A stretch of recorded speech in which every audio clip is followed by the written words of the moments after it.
Tenemos en la sede de RPP al señor Brian Glynn, que es el responsable de ejecutar la política de la Unión Europea para sus relaciones con las Américas, desde Alaska hasta Tierra de Fuego, y está en nuestro país por unos días para sostener reuniones importantes con autoridades acá. Señor Brian Glynn, buenos días y bienvenido al Perú y bienvenido a RPP.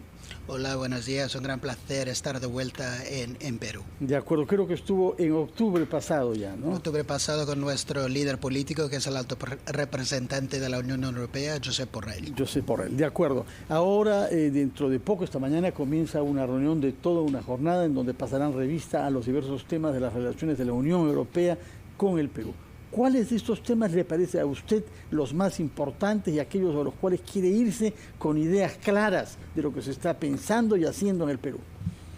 Mira, Perú es un país amigo de la Unión Europea, entonces tenemos ese diálogo político una vez por año y hoy vamos a hablar, por ejemplo, del tema de cooperación de la Unión Europea con Perú de aquí para 2024. Tenemos un programa de más de 57 millones de euros. Vamos a hablar de la guerra en Ucrania, que para Europa es algo muy existencial, es el problema más urgente que tenemos.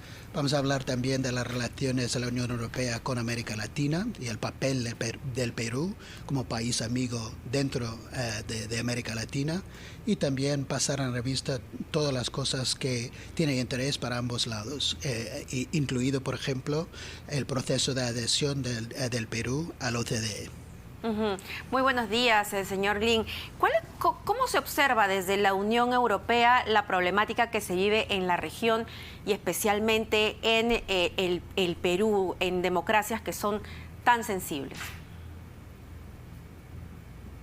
No sé si ha escuchado cómo observa, le ha preguntado Mabel Huerta, no sé si quiere repetir la pregunta. Sí, si es que lo puede escuchar. Sí, ¿cómo observa la Unión Europea la situación en Latinoamérica, la problemática que se vive en esta región con democracias que son un tanto precarias, como por ejemplo nuestro país?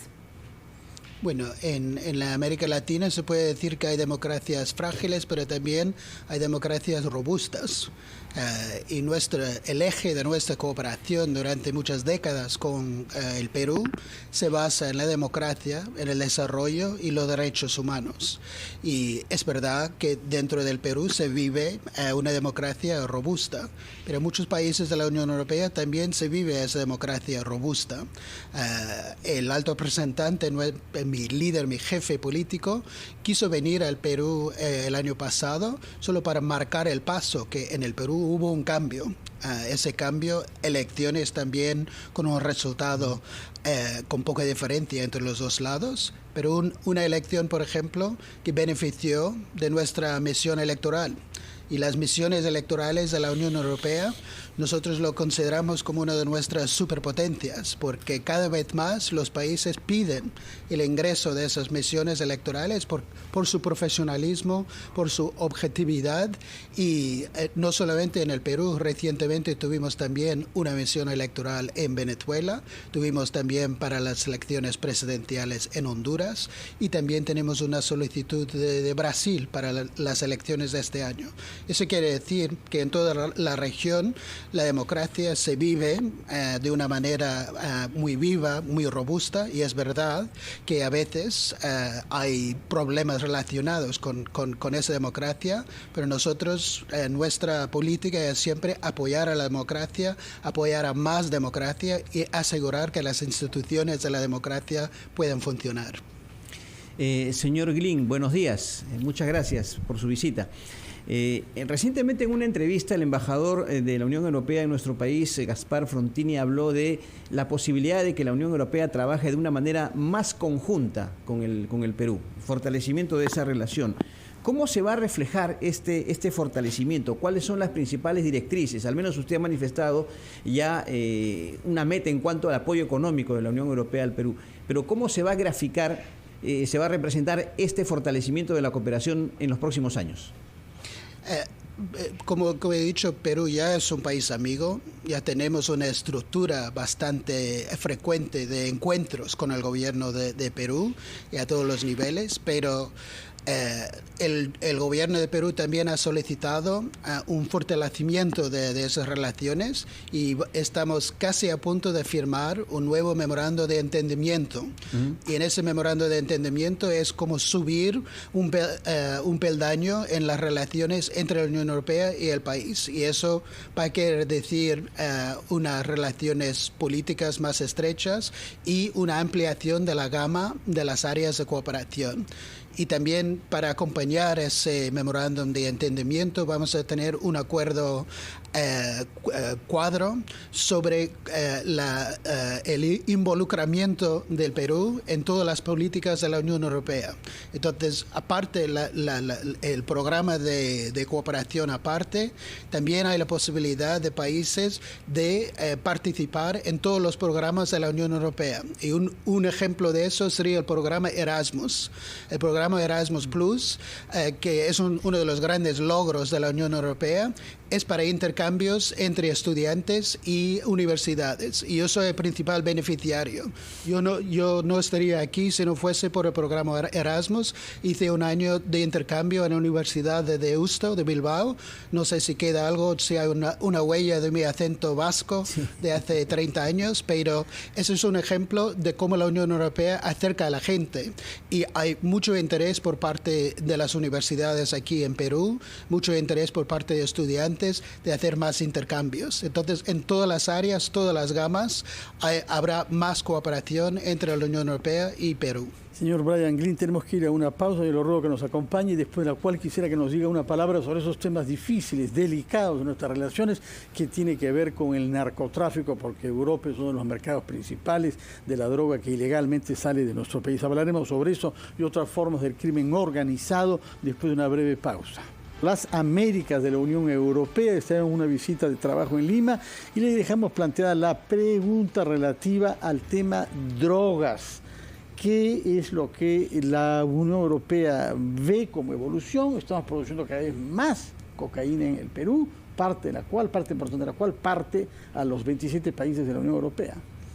Mira, las drogas no existen sin mercado. Ese mercado es principalmente en la Unión Europea. Entonces, estamos muy conscientes de la necesidad de cooperación con todos los países productores.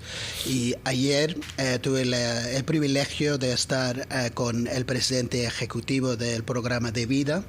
La Unión Europea ha donado equipamientos a ese organismo del gobierno de Perú para ayudar en la lucha contra las drogas, y también estamos hablando con ellos sobre los programas que ayudan a la erradicación del cultivo de las drogas en el interior de Perú. Pero eso es el temático de las drogas, es algo que va a durar para siempre, porque siempre que haya mercado va a haber producción. Pero estamos trabajando estrechamente con el gobierno aquí y otros gobiernos de la región para intentar eliminar tanto el transporte ilegal de esas drogas y la producción aquí en el país. Sí, señor Glynn, ya yendo al conflicto bélico entre Rusia y Ucrania, los países en Europa y en Estados Unidos han realizado ciertas medidas como las sanciones económicas, por ejemplo, para intentar poner en jaque al presidente Vladimir Putin. ¿Hasta qué punto podría llegar la Unión Europea en estas sanciones y finalmente qué efecto consideran que esto podría causar para poner fin a lo que sucede en Ucrania? Bueno, Europa está en guerra. La Unión Europea no está en guerra con nadie. Ucrania no está en guerra con nadie. Ucrania es un país soberano y pacífico. Ha sido invadido de una manera agresiva, flagrante por parte de Rusia. Y solo hay un hombre que puede parar esa guerra, que es el presidente ruso, presidente Vladimir Putin. Y nosotros hacemos ese apelo en todas las instancias internacionales con la ayuda del gobierno del Perú, que hay que parar esa guerra injusta, injustificada.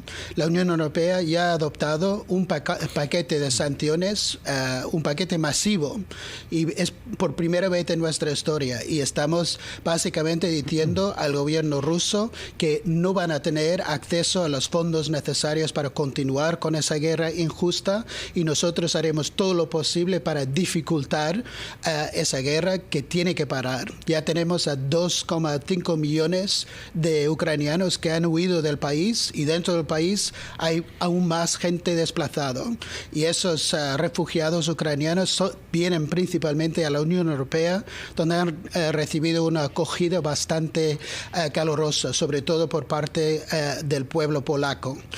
Nosotros en la Unión Europea, como dije, vamos a hacer todo lo posible para que esa guerra no continúe, y el apelo nuestro al presidente Vladimir Putin es de parar esa guerra de una vez. Señor Glynn, permítame volver al tema de las relaciones con el Perú. Quería que me precise, por favor, ¿cuál es el monto específico de la ayuda económica que va a brindar la Unión Europea o que brinda la Unión Europea al Perú, y para qué plazo está previsto esta ayuda, este programa de cooperación bilateral? Sí. En el caso del Perú, la Unión Europea tiene ciclos de cooperación, y estamos en un ciclo de 2021 al 27. Y la primera parte, que es 2021-24, vamos a dedicar 57 millones de euros a la cooperación en el Perú. Y los ejes de esa cooperación es principalmente en la área de la economía circular y los derechos humanos, ayuda también a los refugiados aquí en Venezuela, y ese programa de vida con drogas, como ya mencioné. Y esa es la primera parte. De aquí para 2027, en general, los ejes que queremos en que queremos concentrar es la transición digital y la transición verde, que también son las prioridades de la Unión Europea. Y esa ayuda, ese monto, señor Glynn, del 24 al 27, de 57 millones de euros, ¿va a aumentar? ¿Puede aumentar? ¿Puede incrementarse? Puede incrementar. En general, los fondos que tiene la Unión Europea para América Latina en general han disminuido con respecto al último periodo, principalmente porque los países de América Latina han subido, o sea que han subido en la economía y son graduados, es el término que utilizamos, entonces no benefician de la misma gama de programas, pero lo que hemos hecho es ampliar la gama de otros fondos, fondos sobre todo con créditos concesionales. Y entonces Perú, sobre todo en ese periodo de recuperación económica fuerte, también podrá tener acceso a muchos créditos y muchos fondos concesionales. A diferencia con otros socios del Perú, nadie se ha endeudado en programas de cooperación con la Unión Europea.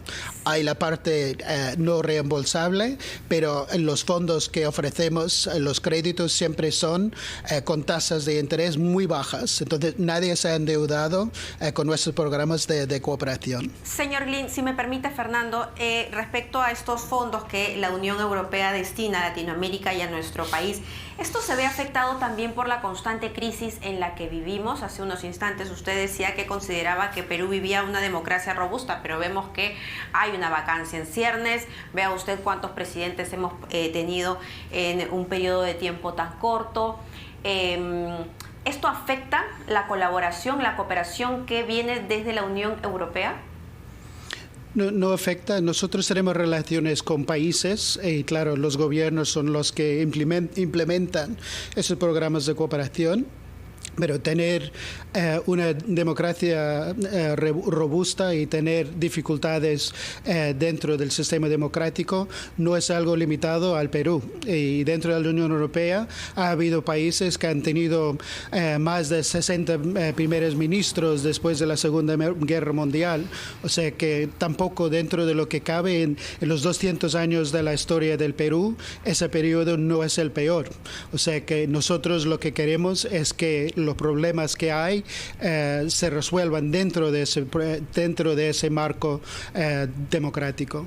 Nos sorprendió en relación a lo que ha dicho Mabel Huertas, que en un momento de intensa crisis acá llegara la noticia de que la OCDE, que está basada en París, proponía al Perú que el Perú solicite entrar a un proceso de admisión a este club de países que velan por una buena gobernanza y una buena gestión pública, con transparencia y lucha contra la corrupción, que es justamente lo que está en debate en el Perú. Y yo quisiera saber qué cosa prevé usted sobre el plazo que pueda significar para el Perú entrar plenamente y qué consecuencias tendría para nuestra gestión pública ser miembros de la OCDE. Nosotros en la Unión Europea vemos con muy buenos ojos la solicitud y el proceso de adhesión del Perú a la OCDE. Todos los países de la Unión Europea ya son miembros de la OCDE o tienen proceso también de adhesión o de solicitud. En el caso del Perú, la voluntad del gobierno determinará el plazo de la adhesión del país a la organización.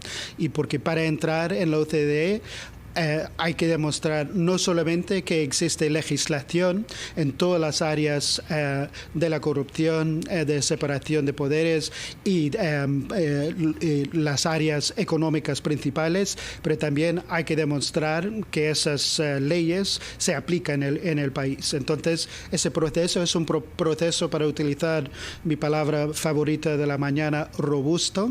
Es un proceso robusto y es uno que la Unión Europea también va a acompañar al Perú, porque nosotros ofrecemos asistencia técnica a los gobiernos que están en proceso de adhesión a la OCDE, y nosotros estamos muy abiertos, sobre todo con nuestra experiencia con los países que han entrado en la Unión Europea más recientemente, que también han pasado recientemente por procesos de adhesión. Señor Glynn, si no me equivoco, el próximo año ya se cumplen 10 del Tratado de Libre Comercio entre la Unión Europea y el Perú. Entonces yo quería preguntarle cuál es el balance que hay respecto a lo positivo que ha tenido este acuerdo comercial en cuanto a tema de exportaciones, tema de inversiones, socios comerciales estratégicos.